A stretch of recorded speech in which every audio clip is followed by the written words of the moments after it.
ज़मीं मैली नहीं होती, ज़मन मैला नहीं होता।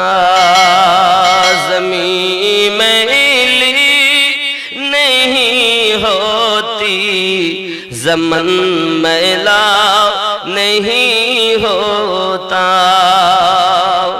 ज़मीं मैली नहीं होती, ज़मन मैला नहीं होता। मोहम्मद के गुलामों का कफन मैला नहीं हो। একটু मोहब्बत मोहम्मद के गुलामों का कफन मैला। आरो उच्च करे मोहम्मद के गुलामों का कफन मैला। যার বাংলা অর্থ মুহাম্মদ সাল্লাল্লাহু আলাইহি ওয়াসাল্লামের গোলাম যারা, তাদের কাফন ও ময়লা। বিশ্বাস আছে তো আমাদের নাকি? জোরে বলুন সুবহানাল্লাহ। मोहम्मद के गुलामों का कफन मैला नहीं हो। मोहब्बत कमली वाले से वो जज्बा है, सुनो लोगो, ये जिस मन में समा जाए, ये जिस मन में समा जाए, ओ मन मैला नहीं होता। मोहम्मद के गुलामों का कफन मैला। আপনাদের আওয়াজে মজা নাই, একটু সাহায্য করেন আমার সঙ্গে খুব মোহাব্বতে। মোহাম্মদ কে গোলামোं का कफन मैला। जो नामे मुस्तफा चुम ले, नहीं दुखती कभी आंखें। सुभान अल्लाह। जो नामे मुस्तफा चुम ले, नहीं दुखती कभी आंखें। पहन ले जो प्यार उनका, वो बदन मैला नहीं हो। पहन ले जो प्यार उनका, वो बदन मैला नहीं। ज़मीं मैली नहीं होती, ज़मन मैला। मोहम्मद के गुलामों का कफन मैला नहीं। गुलों को चूम लेते हैं सहरनम शबनमी कतरे। गुलों को चूम लेते हैं सहरनम शबनमी कतरे। नबी की नात सुन ले तो, नबी की नात सुन ले तो, चमन मैला नहीं होता। नबी की नात सुन ले तो, चमन मैला नहीं होता। ज़मीं मैली नहीं होती, ज़मन मैला। मोहम्मद के गुलामों का कफन मैला। जरे बोलूं सुबहानल्लाह। नबी का दामन रहमत पकड़ लो ऐ जगह वालों। सुबहानल्लाह। नबी की दामन रहमत पकड़ लो ऐ जगह रहे जब तक हाथों में चरण मैला नहीं होता, मोहम्मद के गुलामों का कफन मैला,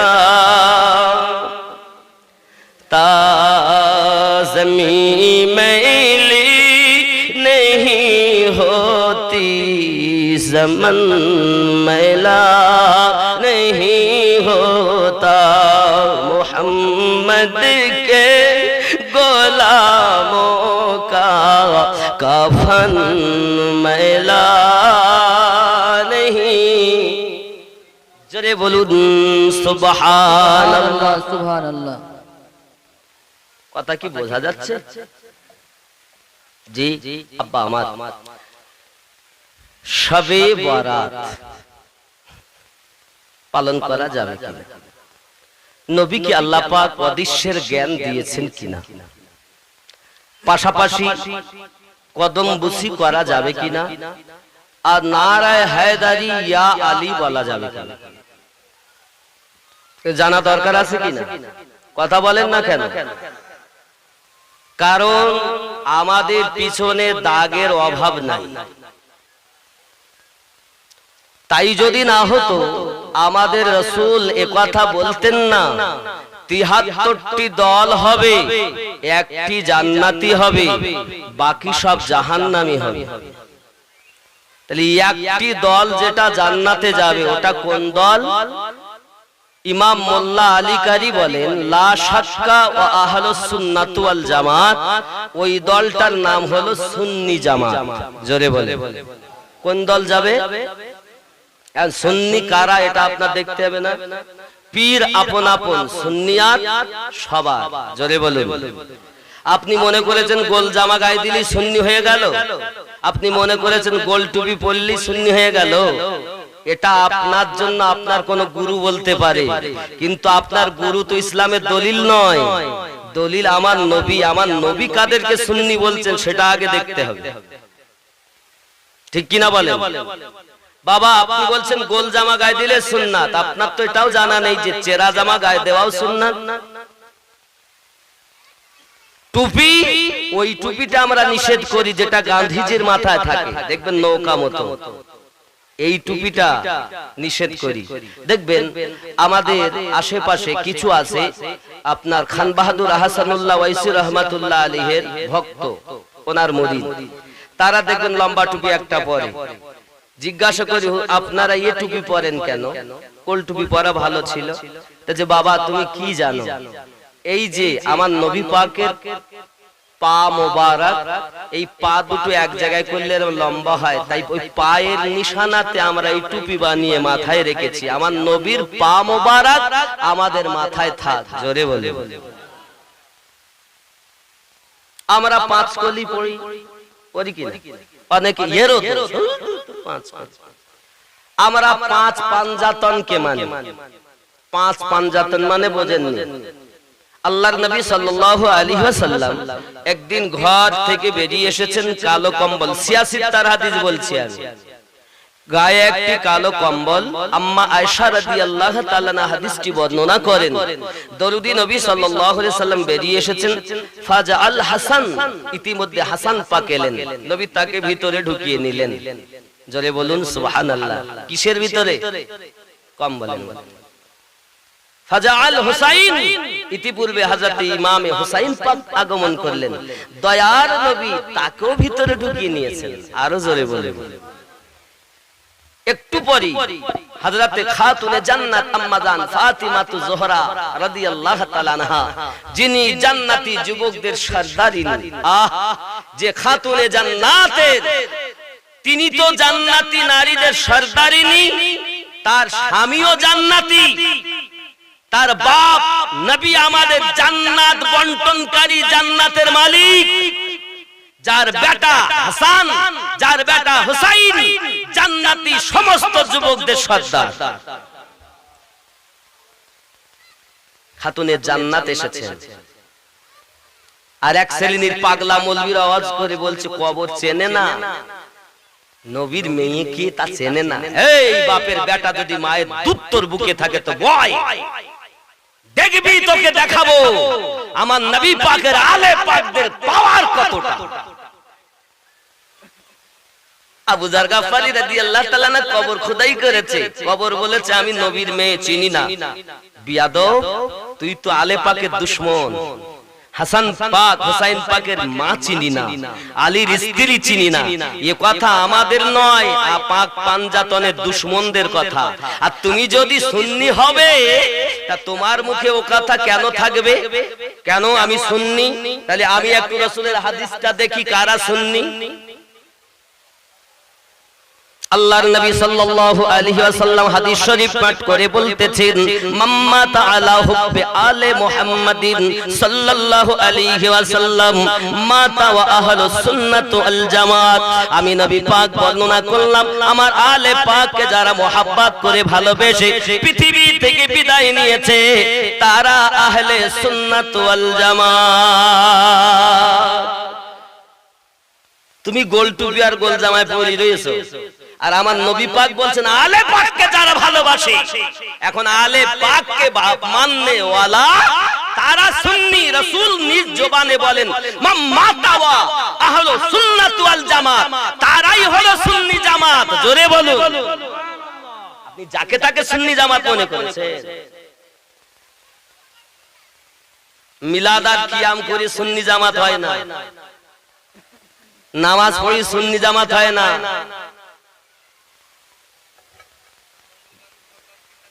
বাবাজি আমার ভালো করে বুঝুন, তাহলে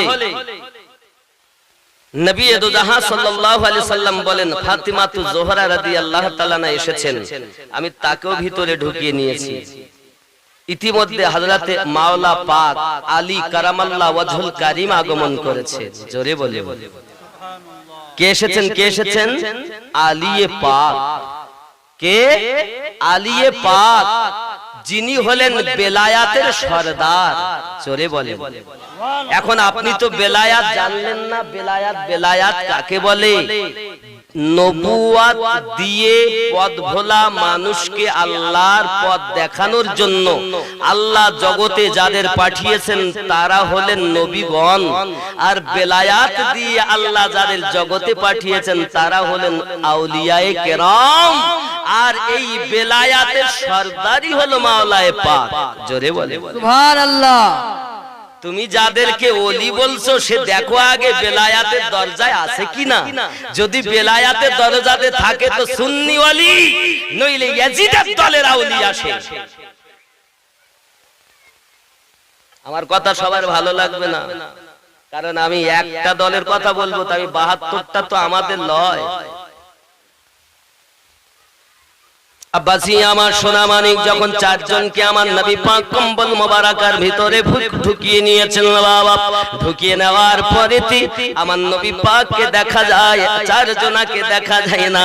তার মানে দরদি নবী বুঝাতে চাচ্ছেন এই চার হলো আমার, আর আমি রাসূলুল্লাহ হলো এদের সকলের অনুগামী। এরা সবাই হলো আমার, আমি হলাম তাদের, তারা হলো আমার। আমার রাসূল হাত মোবারক তুলে দোয়া চাইলেন, আয় আল্লাহ আমি এদেরকে ভালোবাসি, তুমি এদেরকে ভালোবাসো, আর এদেরকে যারা ভালোবাসবে আল্লাহ তুমি তাদেরকেও ভালোবাসো। আল্লাহুম্মা হাউলাই ওয়া আহলু বাইতি, আল্লাহ এরাই হলো আমার আহলে বায়াত। সুবহানাল্লাহ সুবহানাল্লাহ। কয়জন? কয়জন? ৫ জন। নবীকে দিয়ে আমরা ৫ কলি পড়ি, ওই পাঞ্জাতনের অনুসরণ করি। জোরে বল সুবহানাল্লাহ। তোমার কাছে ভালো নাও লাগতে পারে বাবা, কারণ পৃথিবীর জমিনে আল্লাহ পাক আল্লাহ তাআলা তার নবীকে সৃষ্টি করেছেন, মিরাজে ডেকে নিয়ে ৫ ওয়াক্ত নামাজ দিয়েছেন। আমরা জানি নামাজ হলো ৫ ওয়াক্ত। বাবা ৫টি দাগ আমরা নিদর্শন করেছি ৫ ওয়াক্ত নামাজ। এই ৫ ওয়াক্ত নামাজের অনুসারী আমরাও, তাই পাঞ্জি গানাদের খেয়ালে আমরা ৫ পাঞ্জাতনের মহাব্বতে আল্লাহর রাসূলের আনা ইবাদত করি। সুবহানাল্লাহ। কথা কি বোঝা যাচ্ছে? বাবাজি আমার সোনা মানিকেরা, আল্লাহ পাক আল্লাহ তাআলা কোটি কোটি কোটি কোটি কোটি কোটি বলতে বলতে শেষ হয়ে যাব, তো ফেরেশতা শেষ হবে না, এত আল্লাহ বানিয়েছেন। এই ফেরেশতাগণের মধ্যে চারজন শ্রেষ্ঠ, জিবরাইল আলাইহিস সালাম, মিকাইল আলাইহিস সালাম, ইসরাফিল আলাইহিস সালাম, আজরাইল আলাইহিস সালাম। বাবা আমার আল্লাহকে দিয়ে হয় পাঁচজন, এজন্য আমরা ওই পাঁচজনের নিদর্শন রেখেছি। আমার নবী পাকের চারজন সাহাবী, বহু সাহাবায়ে کرام রিদওয়ানুল্লাহি তাআলা আলাইহিম আজমাইনদের মধ্যে চারজন হলেন শ্রেষ্ঠ সাহাবী, সিদ্দিক আকবর রাদিয়াল্লাহু তাআলা আনহু, ফারুক আযম রাদিয়াল্লাহু তাআলা আনহু, উসমান জিন্নুরাইন রাদিয়াল্লাহু তাআলা আনহু, হযরত আলী কারামাল্লাহু ওয়াজহুল কারীম। এই চারজন সাহাবী আর আমার নবীকে দিয়ে হয় পাঁচজন। আমরা ওই পাঁচজনের নিদর্শন টুপির মধ্যে রেখেছি। সুবহানাল্লাহ। নারে তাকবীর, नारे रिसालत, गौसे उड़ाहारी का दामन, गौसे खुलनबी का दामन, गौसे देहलवी का दामन, मौलाना अमीनुद्दीन साहेब। नारे तकबीर, नारे रिसालत। আমি আপনাকে বলিনি যে আপনি ওই টুপি পরেন, ওই টুপি ছাড়া নামাজ হবে না, এমন ধারণাটা ভুল। এরকম ধারণা ভুল। আমরা ভালো লাগে তাই তাদের অনুসরণ করে করি। আপনার যে টুপি ভালো লাগে আপনি পরুন, ওই কিস্তি টুপিটা বাদ দিয়ে পড়ুন, ওই কিস্তি টুপিটা বাদ দিয়ে পরুন। কিন্তু এগুলো আমরা করি আমাদের মহাব্বতে, কারণ এর খুব অনেক কথা, ঘটনাও অনেক। এক কথায় বুঝুন, একদিন আমার কাছে খুলনবী হুজুরের কাছে একজন টুপি নিয়ে আসলেন, মাথায় দিয়েছে তো সুন্দর, বাহ খুব সুন্দর টুপি তো। সার কথা সেই থেকে টুপি সব পড়তে হুজুরও পড়লেন, সবাই দেখছে হুজুর যা পড়েছে তামু পড়ি। এর নাম হলো প্রেম। এইভাবে চলছে। তাই বলে আপনার জন্য জরুরি নয়, কারণ আপনি তো মুরিদ নন, তা আপনার জন্য জরুরি হবে কেন? আমাদের ভালো লাগে তাই আমরা করি। জোরে বলুন সুবহানাল্লাহ। সুবহানাল্লাহ। কথা বোঝা গেছে? আব্বাজি আমার পাঁচ পাঞ্জাতন, তাহলে বোঝা গেল এই পাঁচ পাঞ্জাতন পাঁচজন আমার আল্লাহ পাক তাদের সম্পর্কে কোরআন মাজিদের ভিতরে আয়াতে কারিমা নাজিল করেছেন। আল্লাহ পাক রব্বুল ইজ্জাতের দরবারে নবী আমার দোয়া চেয়েছেন, আল্লাহ আপনি এদেরকে পাক করে দিন, আল্লাহ এদেরকে আপনি ত্রুটি মুক্ত করে দিন। আমার আল্লাহ পাক কোরআন শরীফের ভিতরে জানান, হাবিব আমি আয়াতে কারিমা নাজিল করে জানিয়ে দিলাম তারা পবিত্র এবং পাক। নবী তুমিও নূরের, তোমার থেকে যারা বেরিয়েছে তারাও নূরের। এই কথাকে পরিষ্কার করে সরকারে আলা হযরত আজিমুল বরকত দরিয়া ইশকে রহমত তিনি বলতেছেন, তেরে নসলে পাক মে হে বচ্চা বচ্চা নূর কা, তু হে আইনে নূর তেরা সব ঘরানা নূর কা। ও নবী গো, আমি আল্লাহ আপনাকে বানিয়েছি নূরে মুজাসসাম, আমি আপনাকে বানিয়েছি শুধু নূর নয়, আপনি হলেন নূরে মুজাসসাম। আয় হাবিব আপনার থেকে যারা এসেছে সবাই নূর, সবাই আলো। আরো জোরে বলুন সুবহানাল্লাহ। আমার নবী পাকের দুটি কন্যাকে বিয়ে করেছেন। দ্বিতীয় নাম্বার সাহাবী, নাম তার উসমান জিন্নুরাইন রাদিয়াল্লাহু তাআলা আনহু। আমার নবী পাক বললেন জিন্নুরাইন, তার মানে দুই নূরের অধিকারী। একজন মেয়ে বিয়ে করলেন, নাম তার উম্মে রুকায়া রাদিয়াল্লাহু তাআলা আনহা। তিনি ইন্তেকাল করার পরে আর একটা মেয়ে বিয়ে দিলেন, যার নাম হলো হযরত উম্মে কুলসুম রাদিয়াল্লাহু তাআলা আনহা। দুটি কন্যা বিয়ে করার জন্য ওনার উপাধি হলো জিন্নুরাইন। আমার নবী পাকের জবান মুবারাকার কথায় বোঝা গেল আমার নবী পাকের কন্যাগণ হলেন নূর। তাহলে ওই নবী কি মাটি হবে?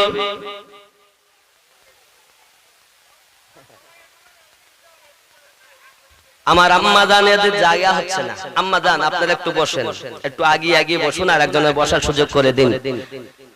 চলো নবীজির জান্নাতে মদিনাতে যাই, চলো নবীজির জান্নাতে মদিনা। নবীজির গোলামের, নবীজির গোলামের কোনো চিন্তা নাই, চলো নবীজি জান্নাতে মদিনা। একটু মোহাব্বতে চলো নবীজির জান্নাতে মদিনা। অনেকে হয়তো বলে মদিনায় আবার জান্নাত আছে। হ্যাঁ বাবা, মক্কায় গেলে আল্লাহর ঘর কাবা দেখতে পাবে, আর মদিনায় গেলে জান্নাতের টুকরা পাবে, যাকে বলা হয় রিয়াদুল জান্নাত। যে জায়গায় আমার রাসূলে পাক বলেন যে রিয়াদুল জান্নাতে প্রবেশ করলো, আল্লাহর দয়ার জান্নাতে ঢুকে গেল। সুবহানাল্লাহ। চলো নবীজির জান্নাতে মদিনা, আর মোহাব্বতে চলো নবীজির জান্নাতে মদিনা। কে কে যাবে মদিনায়, মদিনাতে কাঁদেন নবী উম্মতের মায়ায়। কে কে যাবে মদিনায়, মদিনাতে কাঁদেন নবী উম্মতের মায়ায়। দিন রজনী কাঁদেন তিনি, দিন রজনী কাঁদেন তিনি শুয়ে রোজায়। চলো নবীজির জান্নাতে মদিনা, আরো মোটা করে বলুন চলো নবীজির জান্নাতে।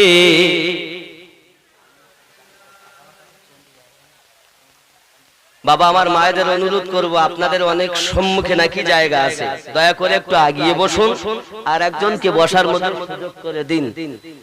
মোহাব্বতে বলুন চলো নবীজি জান্নাতে মদিনা।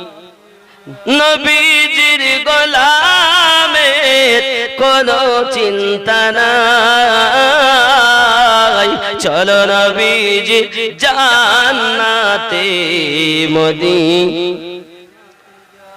আহা খুব খেয়াল, যে যত নবীর শিকার হাসরেতে পাইবে তিনি মহান সম্মান।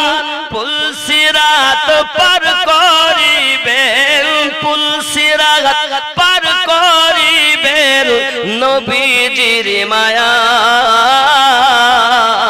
চলো নবীজির জান্নাতে মদিনাতে যাই, চলো নবীজির জান্নাতে মদিনাতে যাই। নবীজির গোলামের কোনো চিন্তা নাই, চলো নবীজির জান্নাতে মদিনা।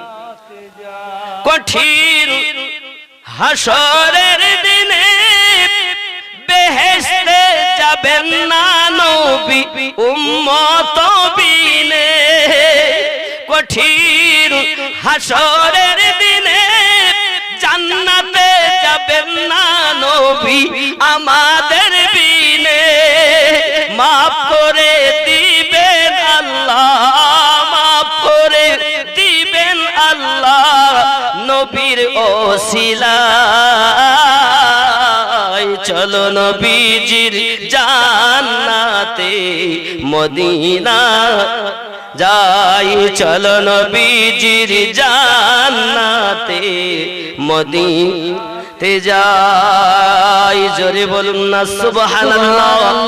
আল্লাহ আমাদেরকে মদিনার গলি দেখার মতো সুযোগ নসিব করে দিন। জোরে বলুন আমিন।